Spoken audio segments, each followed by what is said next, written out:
Assalamualaikum warahmatullahi wabarakatuh. Hai Sobat Podcast Blam Corner, kembali lagi bersama saya Surya Rahmala Betubun. Kali ini bertemu lagi untuk tema baru. Narasumber kita sebenarnya beliau tahun lalu sudah membersamai kita di podcast Blam Corner ini. Temanya kali ini adalah membaca wajah harmoni Indeks Kerukunan Umat Beragama 2025. Mari kita sapa bersama Bapak Asnandar Abu Bakar ST. Assalamualaikum warahmatullahi wabarakatuh. Waalaikumsalam warahmatullahi wabarakatuh. Apa kabar Tak Om? Alhamdulillah baik. Baik.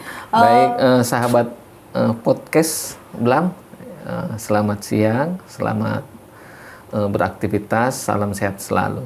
Oke, Pak Asnandar ini sebelumnya adalah peneliti di Balai Penelitian dan Pengembangan Agama Makassar. Saat ini sebagai analis kebijakan ya, Om? Ya. Ketua tim analis kebijakan ya? Ya, ketua tim analis kebijakan. Oke Om, langsung saja. Kan sebelumnya peneliti Om, terus berpindah ke analis kebijakan. Nah, bagaimana sih sebenarnya Indeks Kerukunan Umat Beragama ini di Litbang? Indeks Kerukunan Umat Beragama ini merupakan salah satu pilot project dari Kementerian Agama sebenarnya yang telah kita lakukan sejak tahun 2015. Nah, sampai sekarang berkembang. Jadi setelah kita analisis undang-undang dan sebagainya, ternyata ini juga sudah menjadi salah satu kebijakan dari pemerintah daerah kabupaten kota. Nah, olehnya berangkat dari situ, makanya ada beberapa teman-teman dari berbagai daerah seperti Luwu Timur, Palu, kemudian ada juga Bantaeng, ada Bulukumba yang menawarkan kerjasama dengan kita untuk melakukan kegiatan pengukuran indeks kerukunan umat beragama khusus di daerahnya masing-masing. Nah, berangkat dari situ kita mulai mengadakan MOU, pendatangan kerjasama terkait dengan hal-hal yang menyangkut pelaksanaan kegiatan ini. Misalnya yang menyangkut terutama postur anggaran tentu kita bicarakan bersama. Kemudian pelaksana, misalnya enumerator. Kemudian terkait juga dengan coaching enumerator sampai kepada perhitungan berapa jumlah responden yang ada di kabupaten kota tersebut. Tetapi kita sudah putuskan bahwa untuk kabupaten kota semua desa kelurahan kita jadikan sebagai sampel untuk mengambil responden di semua desa kelurahan tersebut. Itu. Okay. Jadi ini menjadi tips and trick bagaimana Balai Litbang membangun sinergitas dan harmoni dengan pemerintah kabupaten kota ya? Kota, iya. Oh, seperti itu. Iya. Jadi program ini sebenarnya untuk pemerintah kabupaten kota daerah dapat menjadi setelah misalnya kita adakan pengukuran sudah bisa alat hasil pengukuran ini bisa menjadi alat pemetaan untuk mengukur potensi, terus menjadikan prediksi atau alat deteksi dini terkait dengan hal-hal yang menyangkut dengan kerukunan. Yang kedua adalah untuk pemerintah kota daerah ini tentu menjadi sebagai bahan untuk mengevaluasi program-program kerukunan yang telah mereka lakukan, apakah berjalan efektif atau tidak. Kemudian juga bisa menjadi bahan kebijakan pemerintah untuk membuat program-program selanjutnya tentang penguatan kerukunan ini. Nah, kemudian selain itu dapat juga menjadi referensi bagi SKPD lainnya. Karena misalnya yang di Pemda Kabupaten itu biasanya mengadakan itu kan dari Badan Kesbanpol Pemda. Nah, hasilnya ini bukan saja Badan Kesbanpol yang bisa gunakan, tetapi lembaga-lembaga lain yang ada di pemerintah daerah itu bisa gunakan. Bisa digunakan. Iya. Oke.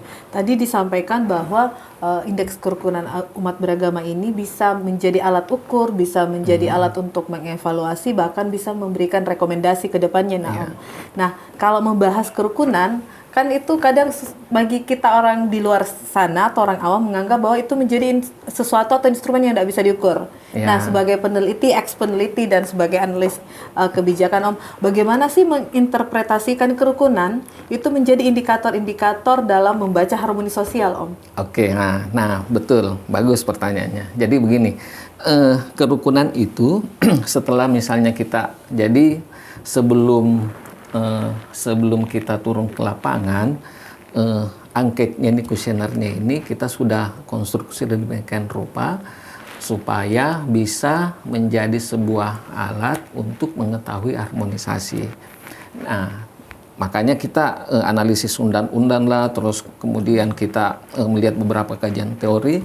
Nah, kita ketemu ada peraturan bersama menteri dalam negeri dengan Menteri Agama, yaitu PBM nomor 9 dan 8 tahun 2006. Ini 9 dan 8 tidak terbalik ya. Jadi memang begitu, 9 dan 8. Nah, di dalamnya itu kita temukan ada 3 indikator yang menjadi acuan dari kerukunan ini.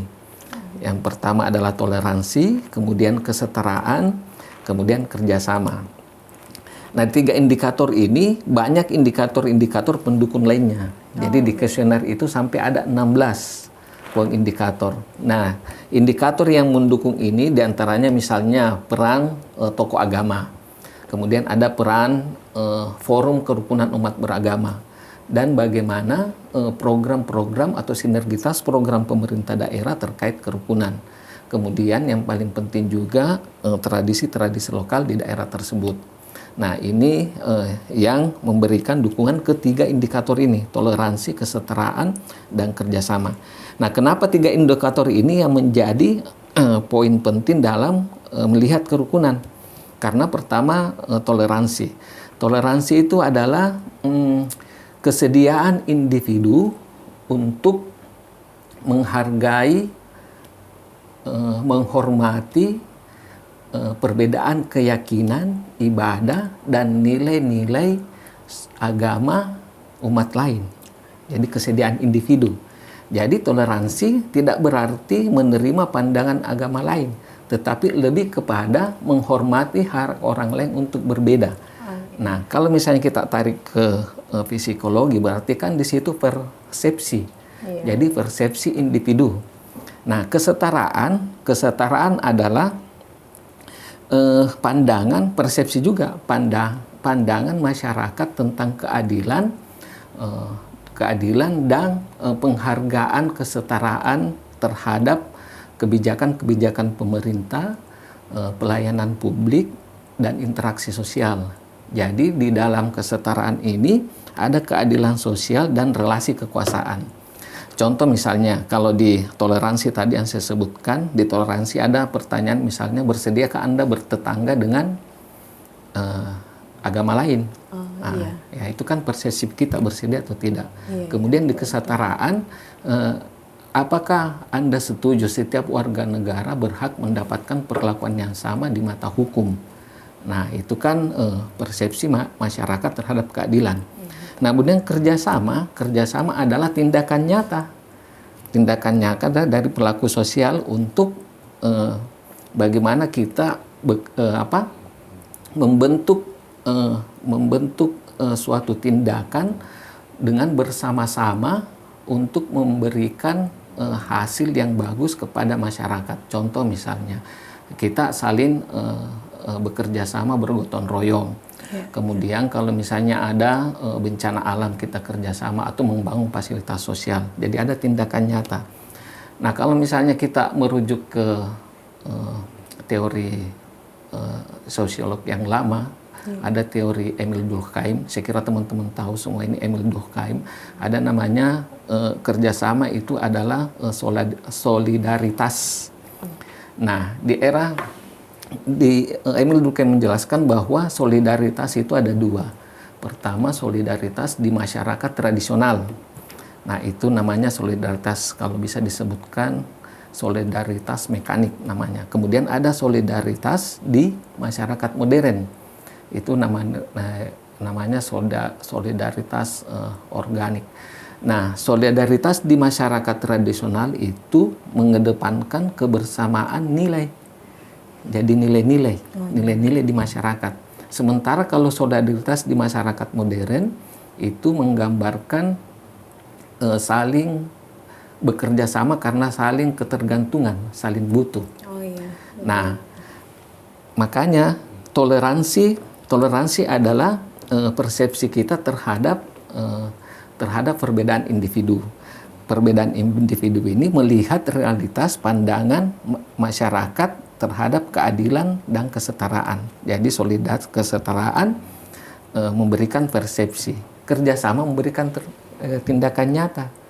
Nah, dari 3 hasil ini akan menemukan manifestasi terhadap ekologi sosial yang harmonis. Makanya yang 3 ini dapat membuat kerukunan. Saya kasih contoh misalnya, yang seperti yang sebutkan tadi, misalnya di toleransi itu adalah menerima misalnya bertetangga dengan orang lain. Kemudian mereka mengakui bahwa kita harus mendapat perlakuan yang sama di mata hukum, kesetaraan. Nah, jadi pandangan mereka begitu. Tetapi di kerjasama harus ada sikap perilaku nyata. Sikapnya contohnya mau tidak yang tetangganya ini pergi berbelanja di tetangganya yang agama lain. Nah, itu kan sikap. Kerjasama. Atau maukah mereka bekerja sama berdua untuk membersihkan misalnya lingkungan di sekitarnya, gotong royong. Jadi ketiga indikator kerukunan ini, toleransi, kesetaraan, dan kerjasama merupakan satu kesatuan yang utuh untuk menciptakan harmonisasi di masyarakat. Nah, itu. Seperti itu ya, Om. Ya. Iya. Nah, berarti pertanyaan saya selanjutnya adalah kan analis kebijakan kini sekarang, Om. Dengan 3 indikator tadi, toleransi, kesetaraan, kemudian kerjasama. Pertanyaan menariknya adalah bagaimana ini kita menjembatani hasil pengukuran tersebut untuk kita sampaikan ke pihak pemerintah kabupaten kota. Bagaimana proses transformasi data menjadi informasi yang menarik bagi mereka. Tentu setelah proses-proses pelaksanaan survei ini, yang tadi kita sebutkan di awal bahwa ada enumerator, kita coaching, kemudian turun lapangan, dan hasilnya ini tentu langkah pertama yang pasti kita harus analisis data.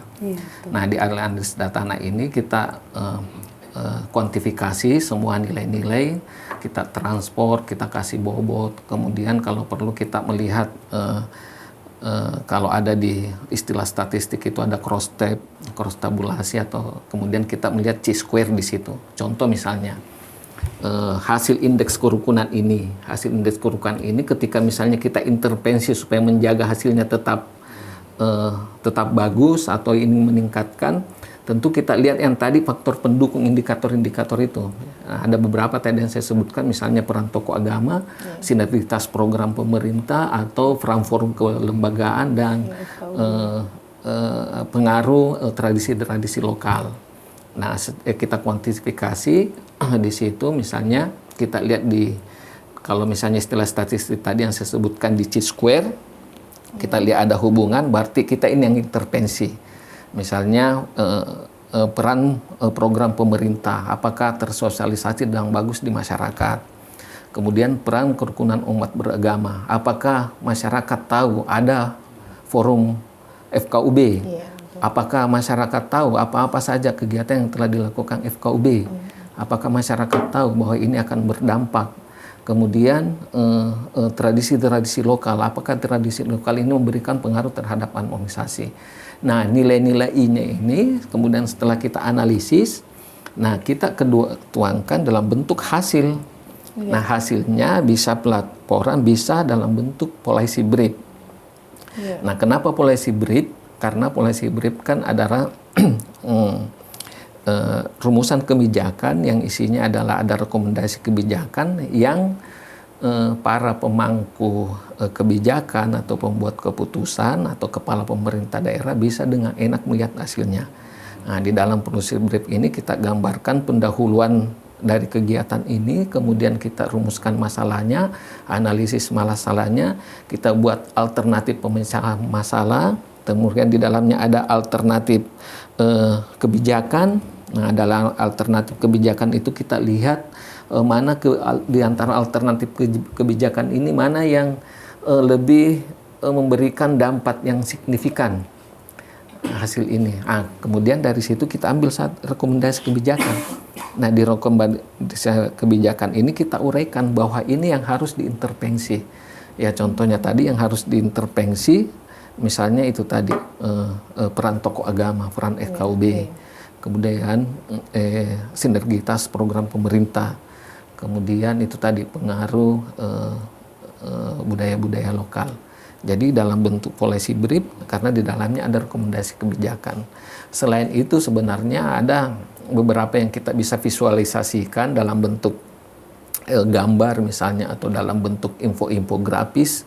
Kita sampaikan seperti itu sebagai gambaran singkat hasil dari pengukuran ini.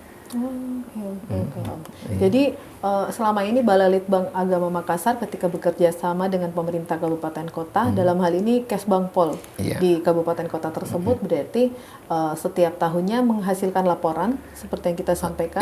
Biasanya kami sampaikan dalam bentuk policy brief. Oh, policy brief. Iya, policy brief.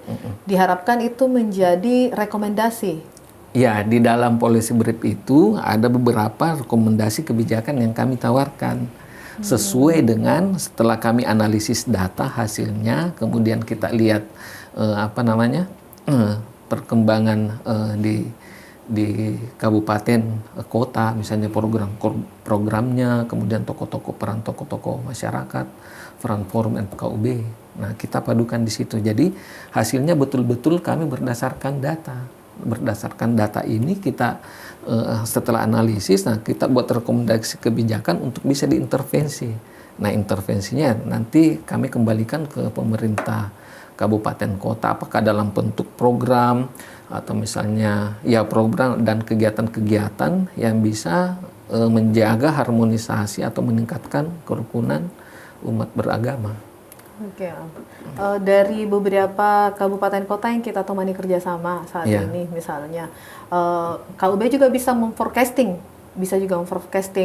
nilai kerukunan yang dari 3 indikator tersebut ya, Om? Iya, jadi begini, memang setelah kami ada beberapa yang kita sudah kerjasama dengan Pemda Kabupaten Kota, misalnya Kabupaten Lombok Timur, kemudian Kota Palopo. Nah, memang teman-teman yang di pemerintah daerah untuk penyiapan anggarannya, postur anggaran berikutnya, memang harus meminta forecasting nilai indeks KUB, kira-kira tiap tahun kenaikannya berapa. Nah, berdasarkan pengalaman kami, kenaikan 1 poin itu sudah hal yang luar biasa. Misalnya contoh dari 80 ke 81, itu sudah hal luar biasa sekali. Nah, itu seperti yang saya katakan tadi, untuk mengintervensi kenaikan 1% ini ada hal-hal yang dilakukan. Nah, itu tadi peran aktor itu ya, misalnya peran tokoh masyarakat, terus peran lembaga, peran FKUB, kemudian program pemerintah. Nah, itu tadi. Jadi forecasting ini tidak serta-merta kita menentukan angka-angkanya, tidak, tetapi kita lihat kondisi di daerah tersebut dengan baseline data yang sudah kita ukur. Yang sudah diukur. Iya, baru kita adakan forecasting. Nah, begitu. Tapi dari tahun ke tahun, apakah menjadi suatu kewajiban nilainya menjadi naik, atau memang ada beberapa hal yang sangat mempengaruhi nilai kerukunan fluktuatif? Nah, ini yang menarik. Sebenarnya begini, banyak kita memang secara secara umum, kalau misalnya nilai itu memberikan angka yang naik, memang biasanya kita program kita berhasil begitu. Tetapi tidak serta-merta nilai ini sebenarnya menggambarkan bahwa ketika nilai itu stagnan atau misalnya turun misalnya, tidak serta-merta bahwa program kita ini gagal. Tidak begitu. Jadi ini adalah baseline untuk kita menjadikan, seperti yang saya sebutkan di awal tadi, menjadikan bahwa alat untuk memprediksi, kemudian bisa menjadi deteksi dini, ataupun bisa melihat kecenderungan interaksi sosial di masyarakat yang bisa mempengaruhi harmonisasi kerukunan umat beragama. Jadi kalau misalnya dia angkanya naik, nah itu kan bagus. Nah, berarti dia bisa mempertahankan program yang dulu saya lakukan. Oh, seperti ini program-program ini. Ketika angkanya stagnan, ya mungkin program saya ini di mata masyarakat sudah biasa. Tetapi kalau misalnya angkanya itu turun, berarti secara tidak langsung kita membuka wawasan pandangan kita bahwa sebenarnya banyak yang harus kita inovasi, membuat inovasi atau improvisasi terhadap program-program sebelumnya. Nah, mungkin program kegiatan-kegiatan forum kerukunan umat beragama yang cenderung tidak terlalu familiar di masyarakat. Atau misalnya kegiatan-kegiatan perayaan-perayaan hari besar nasional di daerah itu tidak mengikutkan budaya-budaya setempat. Nah, jadi sebenarnya semuanya bagus. Angkanya naik juga bagus, stagnan juga kita bagus, turun juga kita bagus karena kita bisa evaluasi diri, kemudian kita membuat inovasi-inovasi yang bagus, program-program bagus supaya kerukunan kita ini terjaga. Jadi sekali lagi bahwa nilai kerukunan ini bukan menjadi dasar untuk kita menilai bahwa itu sudah rukun, tidak, tetapi menjadi alat sebenarnya untuk kita untuk memprediksi atau sebagai deteksi dini dan sebagai dasar untuk membuat program kebijakan tentang penguatan kerukunan di daerah tersebut. Oke, berarti memang kita harus menyeragamkan persepsi ya Om ya, bahwa ketika nilai turun ini bukan masalah. Kita punya treatment ya Om. Iya. Maksudnya bukan masalah, bukan berarti kerukunan di tempat itu jadi rendah. Jadi rendah. Atau mengkhawatirkan ya Om ya. Mengkhawatirkan tidak, tetapi sebagai dasar kita untuk membuat program selanjutnya yang lebih inovatif atau misalnya menyesuaikan semua program-program di daerah, apakah memang betul-betul sudah menyentuh masyarakat untuk kepentingan masyarakat, terutama dalam hal membangun kerukunan, menjaga stabilitas pembangunan di daerah. Oke, gitu ya. Om, boleh nggak kita berbagi info ke Sobat Podcast Blam Corner hasil-hasil kerukunan, indeks kerukunan umat beragama yang dilaksanakan Litbang bekerja sama dengan pemerintah kabupaten kota yang lainnya? Kalau hasilnya kemarin yang kita sudah kerjasama dengan Kabupaten Luhut Timur cukup bagus, bahkan Luhut Timur itu hasilnya sangat tinggi. Iya, sangat tinggi berdasarkan kuantifikasi yang kita lakukan. Ada strata atau level-level nilai-nilai tertentu, nilainya misalnya sangat tinggi, nilai sekian sampai sekian. Misalnya kalau kita ambil penilaian itu sangat tinggi itu nilai 80 sampai 100, kemudian tinggi itu 60 sampai 79, kemudian itu sedang 40 sampai 60, tidak tinggi itu 20 sampai 40, dan sangat tidak tinggi atau kurang itu 0 sampai 20 begitu. Tapi selama ini pengalaman ini nilainya sangat tinggi. Nilai dari Kabupaten Luhut Timur. Yang untuk Palu ini sementara kita masih laksanakan. Jadi belum kita bisa sampaikan nilainya karena masih ada proses-proses yang harus kita lalui untuk menyampaikan hasilnya. Oke. Mungkin agak teknis pertanyaannya kali ini. Di antara beberapa kali kita melakukan pengukuran indeks kerukunan beragama, mana sih yang daerah yang paling beragam lokalitas kearifan lokalnya? Apakah itu sangat-sangat mempengaruhi kemudian nilai kerukunan di daerah tersebut? Iya, tentu sedikit agak mempengaruhi. Kalau misalnya berbicara begitu ya tentu kan harus kita lihat karakter masing-masing daerah berbeda. Karena dipengaruhi oleh demografi, kemudian yaitu tipologi demografinya tentu berbeda-beda satu daerah dengan daerah lain. Nah, kecenderungannya memang itu tadi. Di daerah perkotaan, seperti yang saya sampaikan tadi, misalnya kerjasama di daerah perkotaan itu lebih memperhatikan saling ketergantungan atau kebutuhan. Sementara kalau di masyarakat modern maksud saya. Nah sekarang kan eranya masyarakat modern, kemudian di masyarakat tradisional itu lebih kepada kerjasama karena adanya kesamaan nilai-nilai. Tetapi khusus untuk di daerah kita ini, ya di Indonesia pada umumnya, tapi khususnya di Indonesia bagian timur, solidaritas masyarakat tradisional dan modern itu masih sama. Jadi kerjasama kita yang kita lakukan itu masih melihat sistem nilai dan masih juga melihat karena ketergantungan. Sistem nilai itu misalnya kita di sini ada filosofi hidup atau pandangan hidup orang-orang di Sulawesi, misalnya ada yang namanya sipakatau, saling memanusiakan, sipakainget, saling mengingatkan, atau sipakalobi itu saling memuliakan. Misalnya ada nilai-nilai atau pandangan-pandangan filosofi hidup yang sama di antara kita. Nah, itu tetap kita gunakan. Nah, kemudian dipadukan dengan saling kebergantungan. Saling kebergantungan itu misalnya kita kerjasama karena ada peristiwa alam, misalnya banjir. Karena kita membutuhkan yang lain, kita harus bekerja sama. Nah, kemudian itu tadi nilai-nilainya itu tidak terlalu jauh beda. Filosofi pandang hidup satu daerah di bagian timur ini, khususnya Sulawesi ini, tidak terlalu jauh berbeda. Tetapi ya tetap karakter daerah dengan daerah yang satu tentu berbeda, karena itu tadi budayanya. Kita masing-masing punya budaya, kemudian tentu etnis juga kita ada yang berbeda. Nah, agama juga yang begitu pasti berbeda. Oh iya.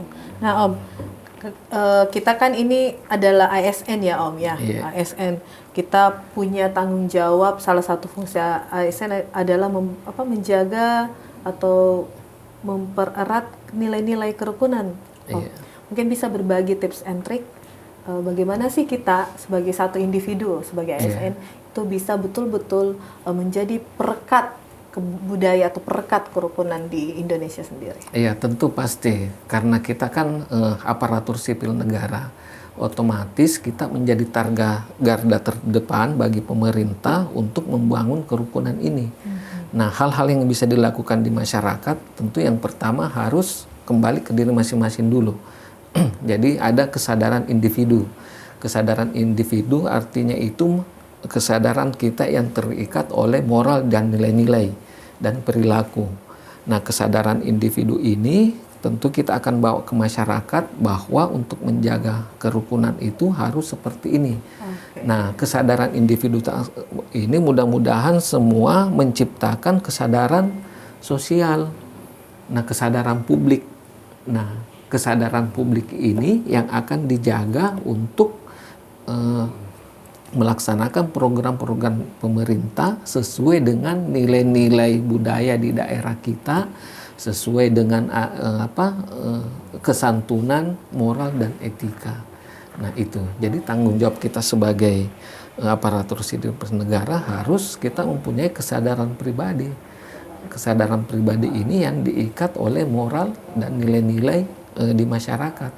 Nah, ini yang kita bawa ke masyarakat, sehingga masyarakat juga akan muncul kepercayaan kepada kita bahwa memang betul ketika misalnya kita harus bermasyarakat, kita harus bertindak seperti ini. Jadi ada nilai-nilai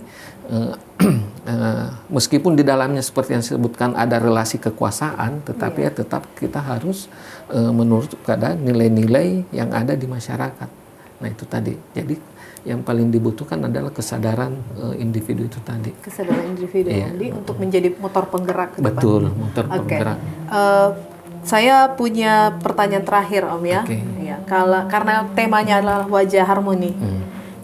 Bisa kita sebutkan satu kata yang mewakili wajah harmoni Indonesia di tahun ini Om? Wajah harmoni yang mewakili. Iya. Wajah harmoni kerukunan Indonesia di tahun ini. Ya, tentu kalau misalnya kita ingin rukun, pasti kita ingin bahagia. Bahagia itu asal kecilnya bahagia itu terlihat dari senyum. Maka senyumlah selalu ke orang-orang untuk memberikan kebahagiaan ke semua. Oke, terima kasih banyak Om. Ini banyak sekali insight-nya Om. Baik, Alhamdulillah. Terima kasih sudah meluangkan waktunya juga Om ya. Masih bersedia kalau kami undang di podcast selanjutnya? Siap. Ya. Baiklah, makasih banyak Om. Berakhir sudah ya Sobat Podcast Blam Corner. Sahabat Podcast Blam, makasih juga. Mohon maaf sekiranya ada hal yang kurang berkenan. Enggak ada Om. Baik semua. Tahun lalu saya ingat, meskipun bukan saya hostnya, Tapi sepertinya saya pernah menonton podcast Pak Asnandar. Oh, begitu? Iya. Makanya tahun ini kami juga harus dapat 1 kali podcast dengan Pak Asnandar. Oke, siap. Terima kasih. Baik, Sobat Podcast Blam Corner, demikian perjumpaan kita kali ini. Sampai ketemu di perjumpaan lainnya dan tentu saja dengan bintang tamu yang semakin menarik dan juga tema yang semakin beragam. Wabillahi taufiq walhidayah. Wassalamualaikum warahmatullahi wabarakatuh dan salam sehat selalu. Waalaikumsalam warahmatullahi wabarakatuh.